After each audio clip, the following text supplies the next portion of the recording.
Singapore is one of the richest countries in the world. It is the richest country in Asia and is the 8th richest country globally. So where are these rich neighborhoods? These neighborhoods will blow your mind. And on the flip side, where are some of the more overlooked neighborhoods in Singapore? So in today's video, we're gonna explore this place. I don't know why, for some reason, I'm under a playground filming this. So one of the more overlooked neighborhoods that we are exploring is called Jalan Kukoh. It's somewhere in Chinatown. I'm right now in Chinatown, so we're gonna explore this place. Jalan Kukoh, we are finally here at our first neighborhood. A lot of the senior citizens have a mobility scooter, so there's a lot of ramp like this, which is good. Okay, I'm gonna explore like the stores around here and just show you like the sort of the demographic and the people that stay here. So there's a maid agency over here. There's also a value shop over here as well. A medical shop, air conditioning, power store.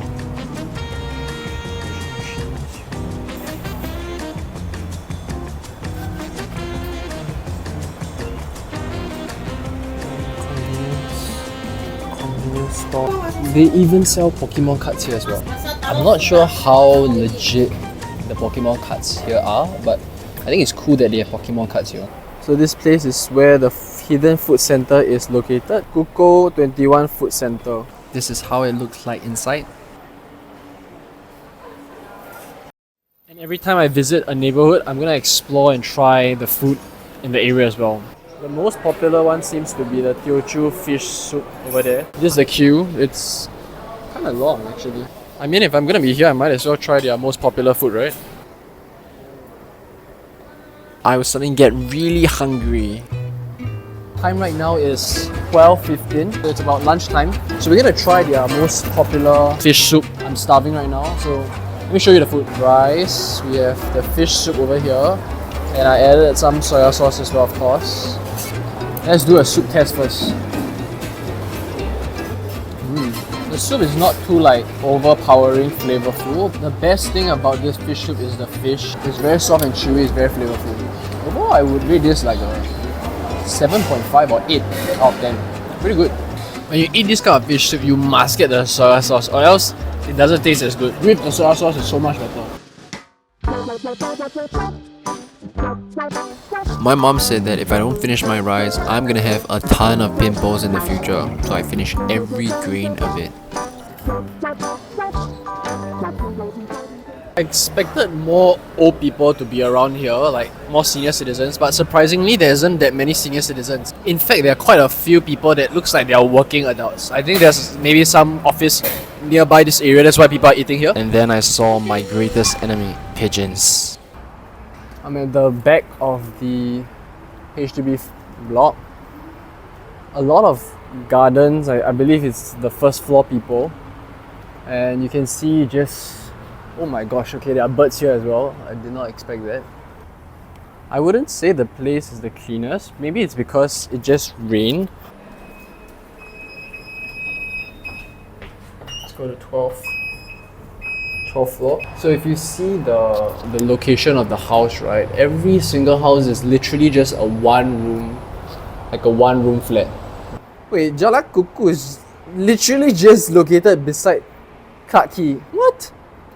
I think this kind of shows like the income disparity, right, on some extent. At the other end, you have people living in very nice place, very nice houses, condos, right by the city center area over there at the very back. And then over here you have people that are staying in one room flats with rentals that are about $26 to about $100+ per month. And in order for you to even stay here, you need to have your income cannot exceed $1,500. Okay, everyone's door is closed. Tell there's quite a few senior citizens that they are sitting on this chair as well. And to whoever planted this garden here, you're doing a great job because this looks beautiful too. Right above the hawker center, there is literally an empty block of area. I don't know what this is for. Some interesting facts about Jalan Kukoh is that it is mainly for single family, vulnerable communities, one of the lowest income neighborhoods in Singapore. You have people from diverse backgrounds, people with impaired mobility issues like senior citizens. This building has 17 floors. Okay, it's a bit different. It's kind of scary, like the lift is super slow when it reaches a floor. This is the 0.5 view of the entire area of Block 1. It's honestly quite beautiful. On one hand, you have the CBD area, right? All the expensive condos and houses. But on the other hand here, within the center of the city, you have one of the most vulnerable groups of communities that are staying here.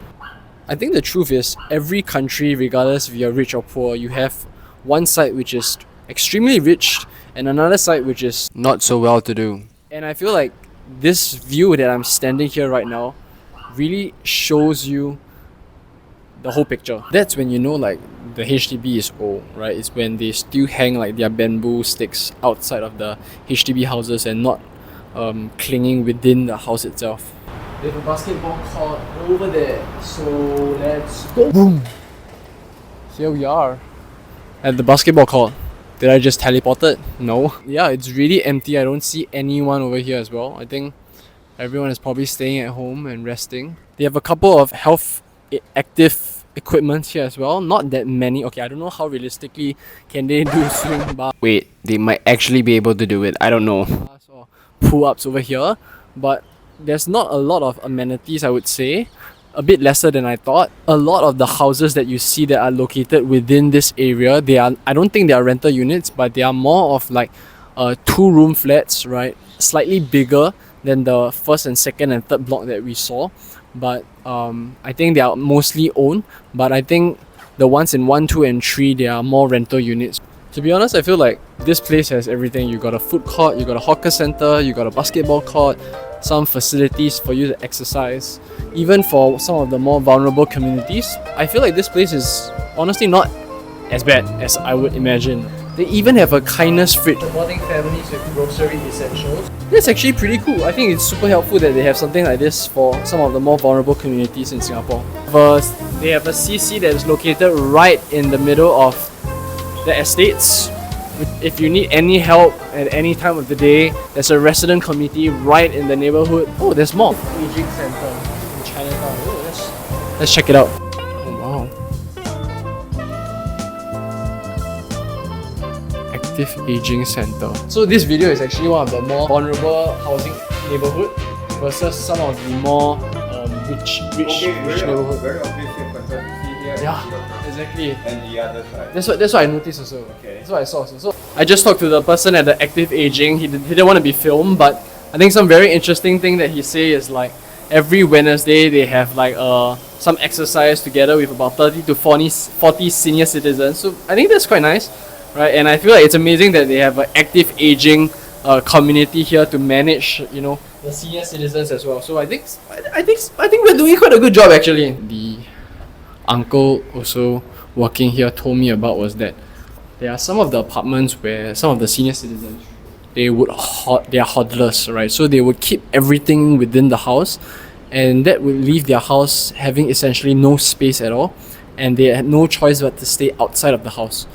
So I think I've not seen anyone staying outside as of now, but I can imagine that maybe there are some apartments where, you know, people are actually staying outside because they don't want to throw things within their house. And I think that's some of the harsh reality of some of the more vulnerable groups of people within Singapore as well. Okay, there's a bit messy here. I have no idea what's going on over here, but you can see a lot of these mobile devices for senior citizens. I think a lot of times I see in some of the floors, right, people just throwing their trash along the corridor or near the lift, but I think it's maybe most of them here are senior citizens and they don't have the energy or strength to throw these trashes all the way at the trash can or trash bin area. So they just throw it wherever it's convenient, which is honestly kind of sad. I wasn't expecting such a cute cat in the neighborhood as well.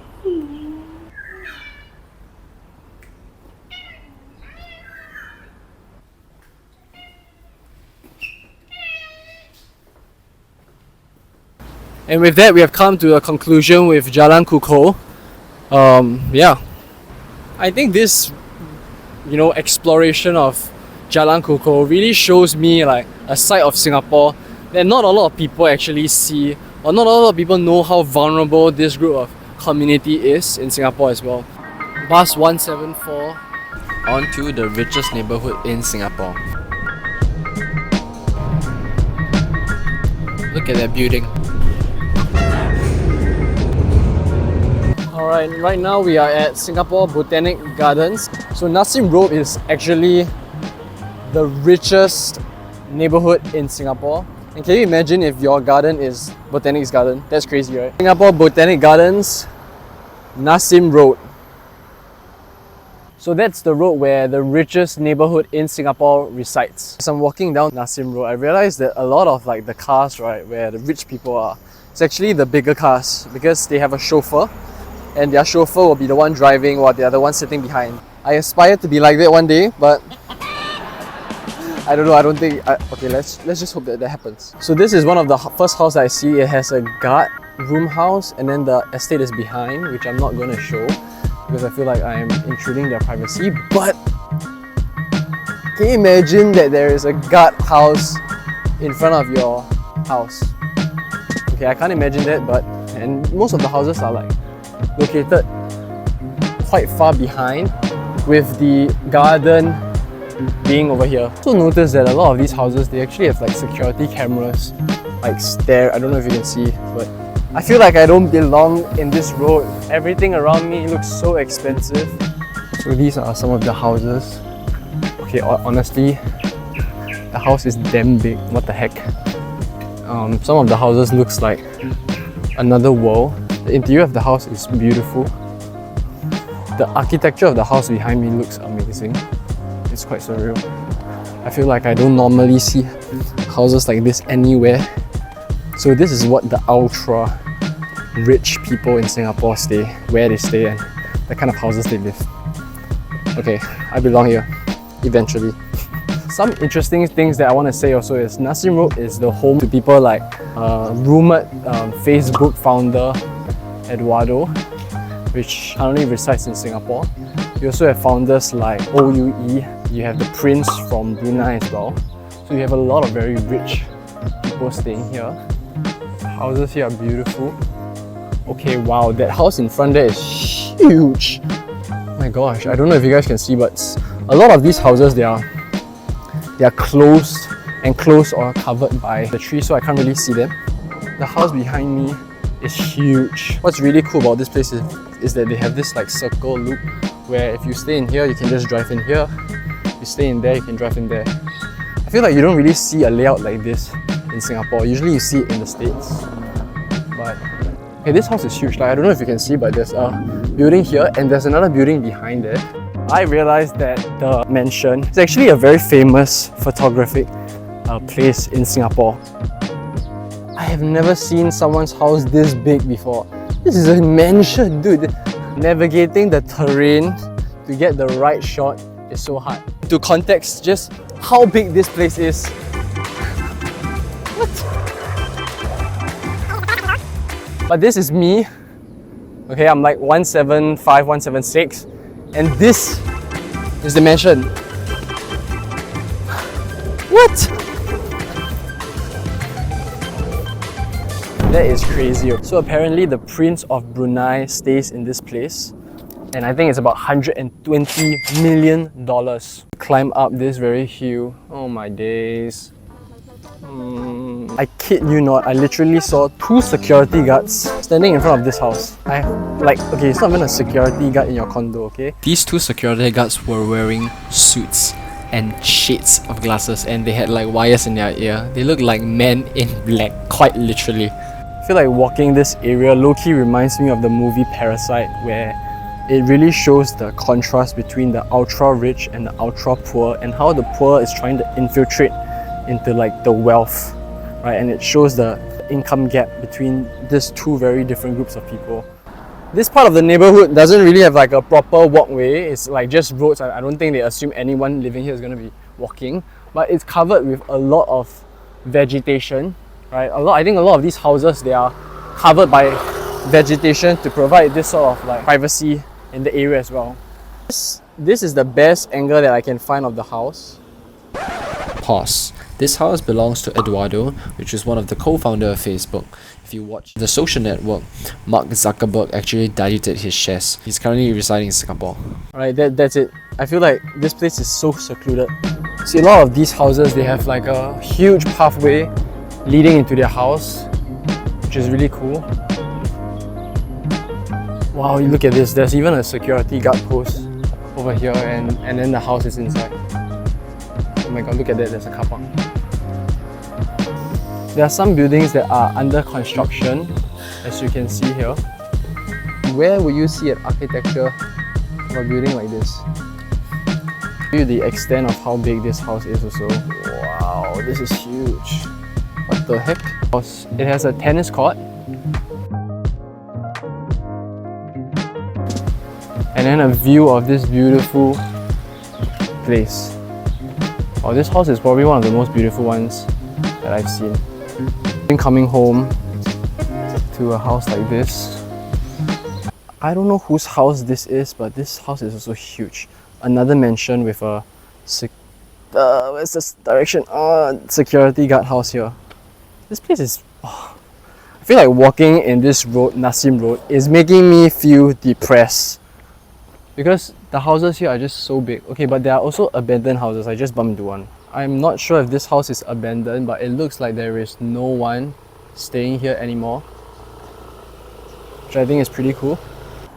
Security guard house, and look at this beautiful house. They even have a statue here, by the way. Like, what? Okay, I think this house here is owned by the OUE, which I think is one of the most expensive house in Nassim area as well. This cost $95 million. A guard house again. And yeah, I'm pretty sure this is one of the most expensive house in Singapore, Nassim Road. Okay, this bungalow is pretty cool, but I want you guys to check this out. Architecture Heritage 2001 awards, right? So this is the details, but I think it was owned by a Roman Catholic missionary, which occupied the bungalow in 1997, right? Protected by Cisco. Okay, wow, this place is heavily guarded, but this is really cool. I always thought that Cisco is just like a security company for like money, army, but I didn't know that they also do like protection for ultra high net worth individual, which I think is really cool and interesting. There's also an embassy over here as well. This is the embassy of the Republic of Philippines. Wow, this, and it's located in Nassim Road as well. Okay, this place is beautiful. Republic of Philippines. The residence that you see behind me, Nassim Park Residence, is also one of the most expensive properties in Singapore, which I think is about $40 million. Okay, I'm gonna check this, but the number is gonna be here. Okay, that's crazy, right?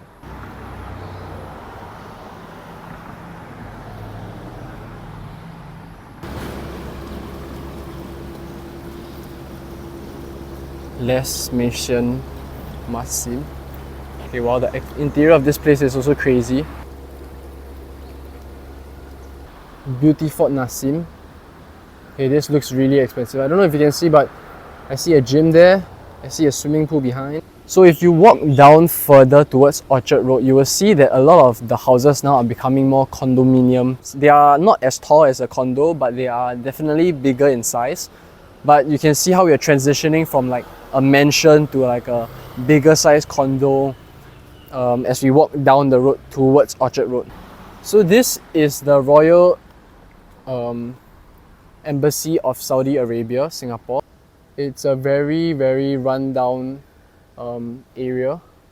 The Saudi Arabia logo, I think, this used to be an embassy. I finally got my first mosquito bite of the day. That's the end of Nassim Road. And there we have it. Right over here, we have Nassim Road. All the way down here, you have Orchard Road already. Wait, doesn't that house kind of reminds you of Marina Bay Sands? But I think what's crazy is that the person probably lives on the entire block over here. So there we have it, guys. Full tour of Nassim Road, one of the richest neighborhood in Singapore with a lot of privacy. Even though I tried to film some stuff, a lot of the houses I couldn't film. Obviously, number one, I don't want to film because there's privacy. But even if I tried to, it is covered with bushes and vegetations. And that shows you that Like, wealth is also privacy. Like, you don't want to show how their house look like to other people. Another attraction that I missed out because it was, I don't know, it's covered by vegetation, is Eden Hall. Eden Hall is also another heritage building in Singapore that is located in Nassim Road. I think it's for like very high officials to just eat in Singapore. I realized I'm not gonna have the budget to eat something near Nassim Road because everything here is kind of expensive. So I'm gonna go and find my friend and we're gonna eat dinner.